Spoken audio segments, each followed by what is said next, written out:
Poďme spolu vyskúšať toto letné líčenie. Je to líčenie, ktoré ocenia najmä dámy so suchšou pleťou, ale využiť ho môžete každá, pretože na leto sa hodí každej žene, ktorá má rada krásnu, šťavnatú pleť a prirodzené líčenie. S týmto líčením bude vaša pleť vyzerať krásne, zdravo a žiarivo.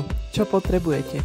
Fixátor pod make-up, podkladovú bázu, CC krém, korektor, rozjasňovací púder, hodvábny púder, maskaru, rúž, sadu na obočie a ako bonus môžete ešte použiť lícenku a ceruzku na oči. No hlavnú úlohu v tomto líčení zohráva výživný olej, ktorý primiešame do takmer každého produktu. Základom je samozrejme krásne pripravená a hydratovaná pleť a samozrejme SPF nesmie chýbať. Na začiatok si zmiešame fixátor pod make-up, podkladovú bázu a kvapku výživného oleja. Na ruke si to rozpracujeme, zmiešame a jednoducho nanesieme na pleť. Pri tomto líčení, letnom, ľahkom, prirodzenom, nemusíte až tak dbať na rozotretie make-upu, môžete kľudne použiť prsty a rozotrieť ako krém. Mastnejšie plete použite matnú podkladovú bázu. Fixátor pod make-up nám zaistí krásnu hebkú pleť a vyplní nám póry.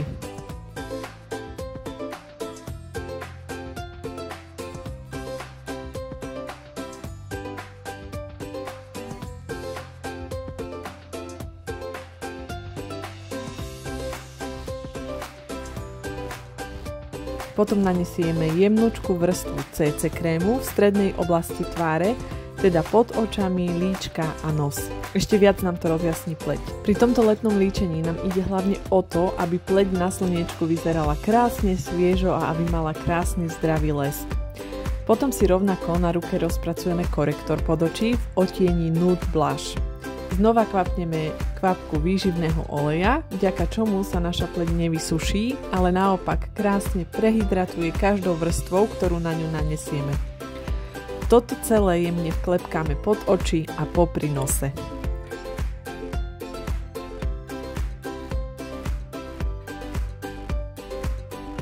Potom si zoberieme hydratačný rúž. Ja som použila Rockstar Red, ale môžete sa s tým pohrať a poskúšať aj iné odtiene. Avšak tento červený vyzerá na leto krásne. Nemusíte sa bať príliš veľkej intenzity, keďže znova pridáme kvapku výživného oleja, na líčkach nám to spraví krásny jemný lesk a zdravú hydratovanú pleť.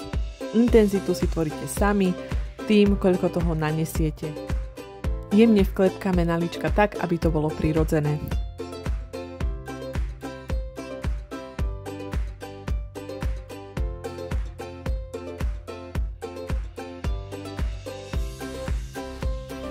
Čo nám ostane, potom natrieme na pery.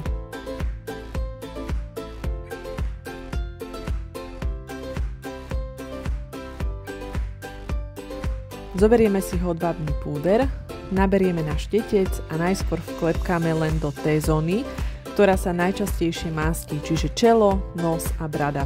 Potom so zbytkom prejdeme aj zvyšok tváre.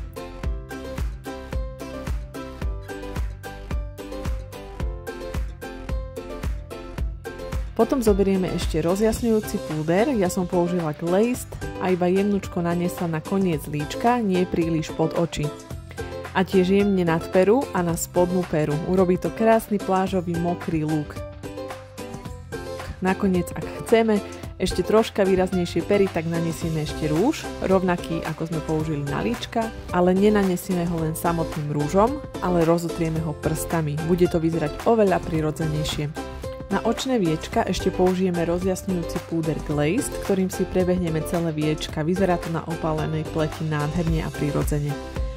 Nanesieme maskaru, každý podľa toho, ktorú maskaru preferuje. Ja som použila novinkovú Great Heights, lebo urobí krásne dlhé riasy, ktoré vyzerajú prirodzene, ale kľudne použite aj vodeodolnú maskaru napríklad.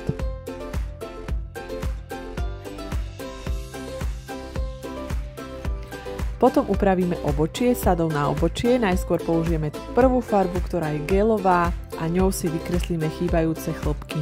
Potom použijeme strednú púdrovú farbu, ktorou si farbu zafixujeme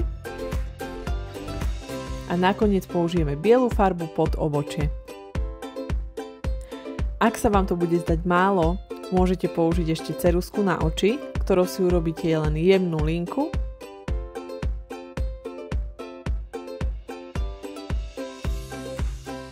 A na líčka môžete použiť lícenku pre zintenzívnenie farby.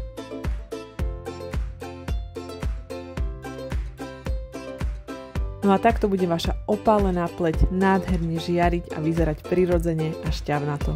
Ak vyskúšate, dajte mi vedieť, ako sa vám toto líčenie podarilo, ako sa vám páčilo a čo hovoríte na miešanie produktov s týmto výživným olejčekom. Určite vyskúšajte, robí to s líčením divy.